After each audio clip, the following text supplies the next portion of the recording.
Hey, I'm CONNERSPENCERN of CS Reviews, and you and I really love a good movie. Now, I just kind of really wanted to talk about overrated movies, and movies that I just find overrated.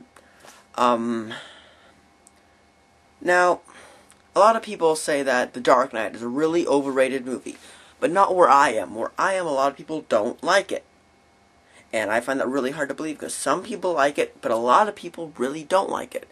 So when I think I was watching this video called the top 10 most overrated movies of the decade, and The Dark Knight was number 1. And I can't agree with that, because where I am, it is very underrated, and not a lot of people like it where I am. So I wouldn't say it's underrated, because a lot of other people, like, who else? Well, at least in my peer group, it's not appreciated. But I know in different places and in like people older than I probably like it, and it's probably overrated.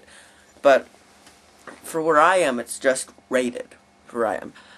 But one of the most overrated movies ever is Avatar. Now, it's a good movie. It's not great. I like it, I don't love it. Now, that's basically my motto for that movie, because that's exactly how I feel about it. I've kind of figured out why I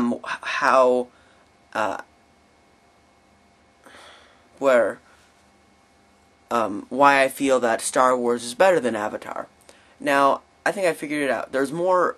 The plots say one of them is a princess rescue, and the other one is just like your standard epic, guy joins something, goes over to the bad guys, gets comfortable with the bad guys, then goes against, or the savages, I wouldn't say bad guys, then turns around and betrays his own kind. I mean, that's basically standard epic, and then there's a big 40-minute battle. That's kind of standard epic for me. No, not really. Well, anyway, the storyline's been done, and Star Wars, the first one at least, is just a princess rescue. But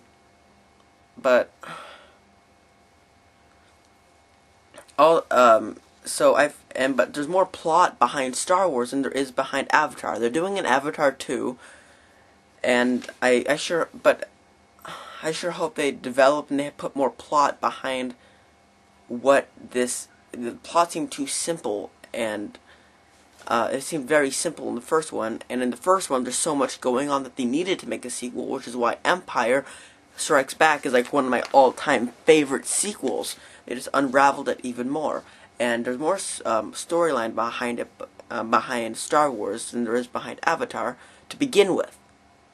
And also the other reason is that Avatar is more famous for its special effects. That's really why it's famous. And Star Wars has memorable characters.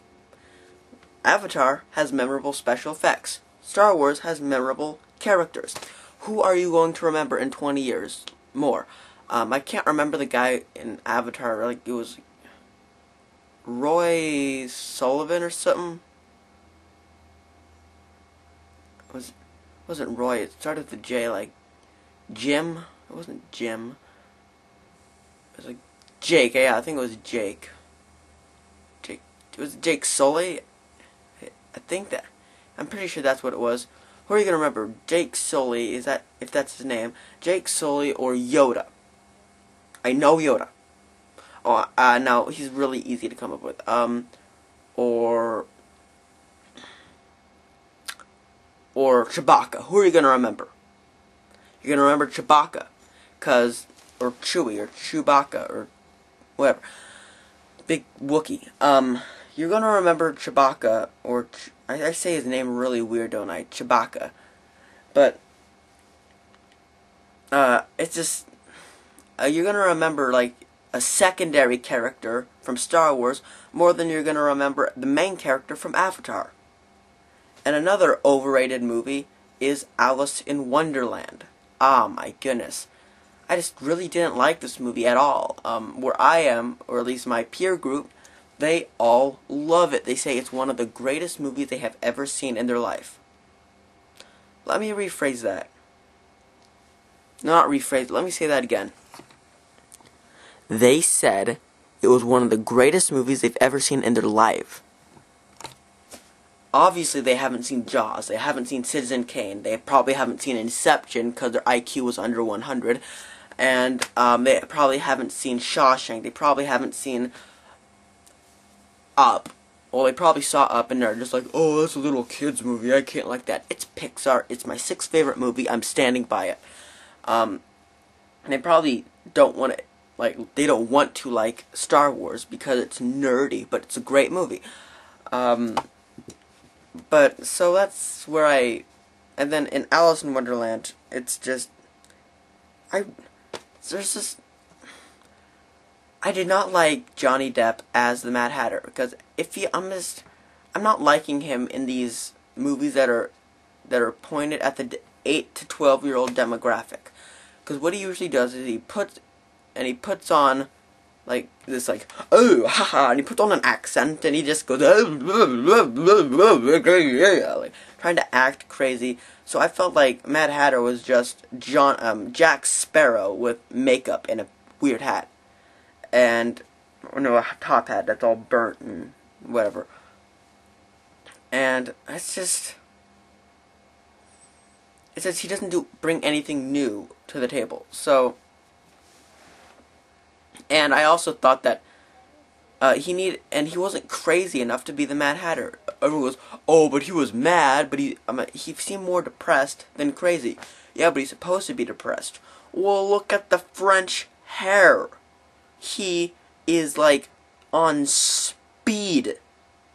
And he's still depressed. He's like, you want some tea? I thought the Mad Hatter should have been more like that. Instead, he's just like, hey, down with the bloody red queen. It was just like, that was one of the... And then that weird thing at the end where he does this stupid dance. I just was like, I felt like I just like entered the Twilight Zone for 20 seconds. But I felt that was a very overrated movie, and I'm glad to find out that on Rotten Tomatoes it got 51% splat. I would have given a lot less than 51. And speaking of Jack Sparrow, Johnny Depp, another overrated movie was Pirates of the Caribbean. The first one was a good and enjoyable movie. And it's like one of those 8-year-old action-adventure Jerry Bruckheimer movies. I mean, that's just basically what it is. But when I saw this video that had that as the first one at least, Curse of the Black Pearl, they said it was their 10th favorite movie of all time. And they had Shawshank in the honorable mentions. Let me say that again. Shawshank in the honorable mentions, and Pirates of the Caribbean, The Curse of the Black Pearl, at number 10. That's unholy, man. But it's kind of a, and also on people's, favorite, all-time greatest villains list, they have Barbossa on the list. Why? He's not that great of a villain. And also they have Davy Jones on those lists. Davy Jones is one of the worst villains I've ever seen. Okay, he looks cool. His story sucks. He doesn't have a heart, so you have to find his heart and stab it, then he'll die. What? I mean, oh, he has no heart. He can't die. Well, stab him in the brain. Because he obviously has a brain if he can think. But, I mean, this is... and also... Dead Man's Chest, I didn't like that much, because that's probably the next to Alice in Wonderland, walking out of the movie theater. No, wait a second. You know those times when you walk out of a movie theater and you think, oh, that was really good, and then when you get home, and like a couple days later, you think, oh, wow, that movie really sucked? That's how I felt about Alice in Wonderland. Or at least, Tim Burton's Alice in Wonderland. And, with Dead Man's Chest, I walked out, and I was very underwhelmed. I felt that they could have done so much more. And they're making a 4th one, and I'm probably not going to go see it. I probably will anyways, even though I don't want to, but I'll probably put a review of it. And another overrated movie, I'm going to get stabbed in the middle of the night for saying this, is The Wizard of Oz. I know it's said to be one of the all-time greatest children's movie. Not if you've seen it as many times as I have. Basically, what happened in 5th grade was it was my 5th grade's teacher's favorite movie. So what did we watch every other Friday? The Wizard of Oz. So when I got so tired of hearing, "We have to say the wizard, the wonderful Wizard of Oz," people prancing down the playground doing that, it drove me crazy. And I still don't like it. Maybe I've been trying to buy Dark Side of the Moon, Pink Floyd's Dark Side of the Moon, for a long time, but I can never find it in any of the stores I'm looking in. I'll probably put that on and watch Wizard of Oz, so I'll probably like it better, but that's another overrated movie for me. So, this has been my talk about overrated movies. And thanks for listening. So, this is Connor Nielsen of CS Review signing out.